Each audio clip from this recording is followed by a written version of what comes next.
Guys, welcome back to Olgak TV part 3. Who is Sifuna'S running mate 2027? Who is Sifuna'S running mate 2027? Guys, now as I speak about who is Sifuna'S running mate in 2027, I will also be speaking about who is Ruto's running mate in 2027. So let's begin with the Sifuna'S running mate in 2027. Part 1, it was how Sifuna divided ODM into two, how Sifuna became a big voice in opposition and took down Kalonzo, and how Sifuna was to be on the ballot in 2027. That was part 1 of the video. Part 2 of the video was how Sifuna is a mask. How Sifuna is Uhuru's mask, or how Sifuna is Uhuru in mask. We spoke about that. And this part 3 of this video is now, we are looking now at the running mate of Sifuna, or a running mate of Uhuru. The running mate of Uhuru. Remember, Uhuru is Sifuna in mask. Uhuru is Sifuna in mask. And running mate of Uhuru, or running mate of Sifuna, is what we want to discuss. Now guys, before we make a choice on the running mate of Sifuna, first of all we will discuss about the intention of creating Sifuna, because already opposition had a candidate in the name of Kalonzo Musyoka. Kalonzo Musyoka was rating at above 28%, closest to Ruto, who was at 32% by the end of April, the month of April. But bringing Sifuna into the limelight brought down Kalonzo to where Kalonzo is now at 12% rating. Kalonzo is like even number 3, number 4. So guys, somebody is calling me.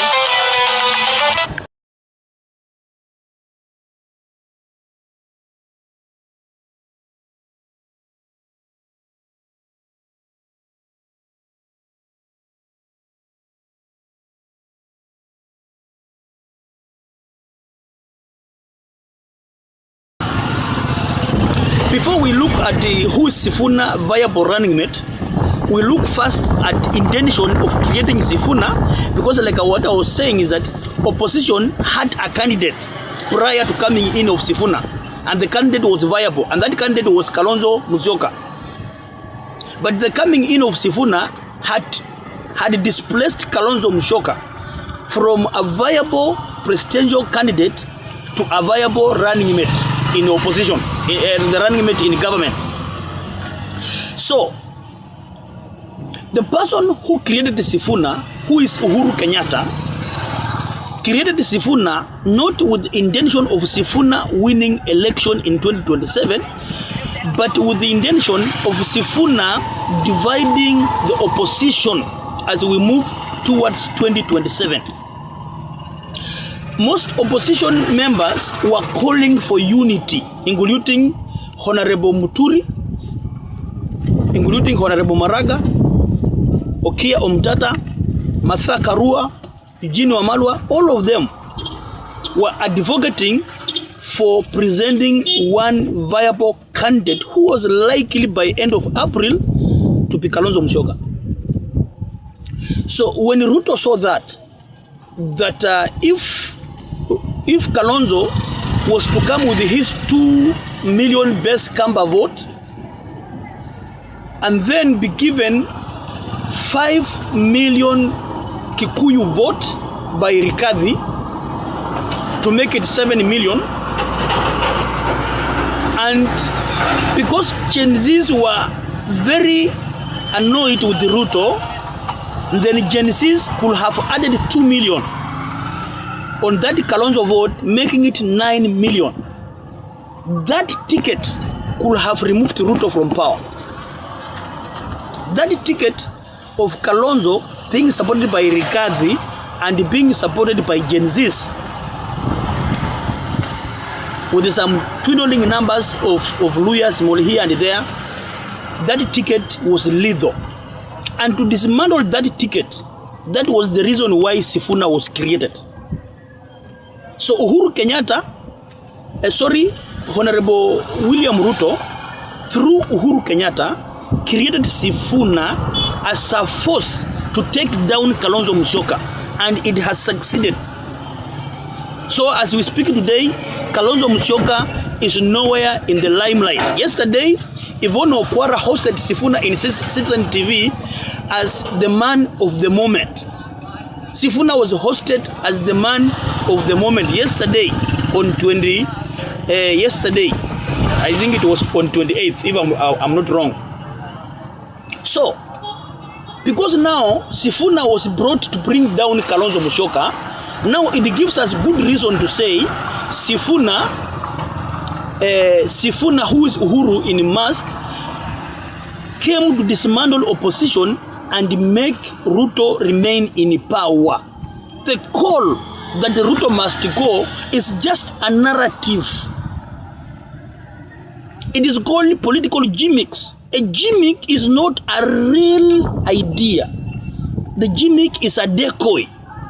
So the call of Ruto must go is just a decoy to blindfold the foolish Kenyans to believe those Kenyans who want actually Ruto must go or Ruto to go will come in that camp. And there are many in number. Remember, I just want to give you a history. Since time immemorial of Honorable Kibaki won an election in 2002 by more than 60% of Kenyan vote. But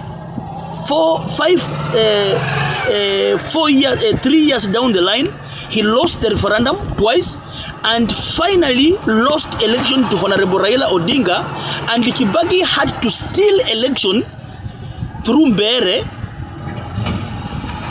And he had to steal election through Mbere, and Rigathi was inaugurated late at 6:45, late in the evening towards night time. Even the darkness was on.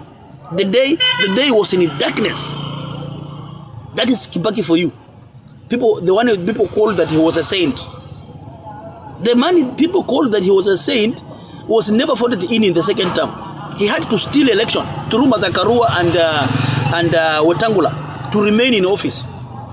Let's come back to 2013. Uhuru won election by more than 52 or 51+1%. The man that people voted very well 2013 to win election, in 2017 the election was disbanded by Maraga, and Uhuru had to frustrate Raila and frustrate other tribes, that other tribes decided not to vote, and Uhuru came in only using Kikuyu and Kalenjin vote. So those who don't know that Uhuru never won election in 2017. Fast forward 2022, Ruto wins election with the more than 50+1%, but 2 years down the line, Gen Z uprising, and as we move towards 2027, Ruto is likely to lose election. So what is the NIS doing? The NIS had to create a decoy opposition leader, and that decoy opposition leader is in the name of Edwin Watenya Sifuna. This is Uhuru Kenyatta in mask. So after having that background and knowing that Sifuna is Uhuru in mask, now we come and look for a running mate. Now the best running mate to bring down Ruto, if opposition had actually an intention of removing Ruto in power, was to make Irungu Kangata or Medhu, Senator Medhu, or Honorable Ndindi Nyoro. These three to deputize Sifuna. The card is lethal, and the card can remove Ruto first early in the morning by 5 a.m. But what is Uhuru planning to do? Uhuru is not planning to give Sifuna a lethal running mate. Why do I say, first of all, that if you give Sifuna either of Medu, Ndinyoro, or Irungu Kangata, Sifuna will win the election early in the morning? Because Sifuna, with him, he comes with 4 million votes from Western, 2 million votes of Gen Z. That makes it 6. So when you give him a running mate from the mountain who is young, charming like himself, let's take an example of Medu or Irungu Kangata or Ndinyoro. He will bring in that basket 5 million Kikuyu vote. So when you take 5 million Kikuyu vote and add on the 6 million Sifuna plus Gen Z vote, it takes us to 11 million. And that means Sifuna will win election above 60%. But Uhuru will not do that, is not going to do that, will not do that, and is not likely to do that because Uhuru Kenyatta wants to retain Ruto in office. So how will he do it? Very simple. Only by giving Sifuna a very dwindled, a dwarf running mate in the name of Matiang'i. So Matiang'i will be given as a running mate to Sifuna. Remember, Matiang'i is representing Jubilee, and Sifuna is representing Renaissance movement. The two marching together to create a fair, formidable force, which is not actually the formidable force. And because of that, Ruto wins early in the morning with the 51-52% of the Kenyan election election vote. So the day you will see Sifuna being given Matiang'i as the running mate, that is the day you will know that the Ruto has won election early in the morning. Therefore, as a political analyst, opposition, if actually intends to win election in 2027, must give Sifuna a running mate from the mountain, whether you like it or not. Take that to the bank and you can cash millions of money in the nearest bank next to you, your doorstep.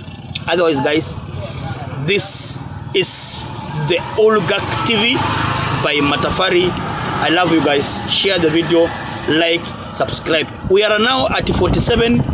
We are now at 47 subscribers. We are growing very, very slowly. Yesterday we were at 37.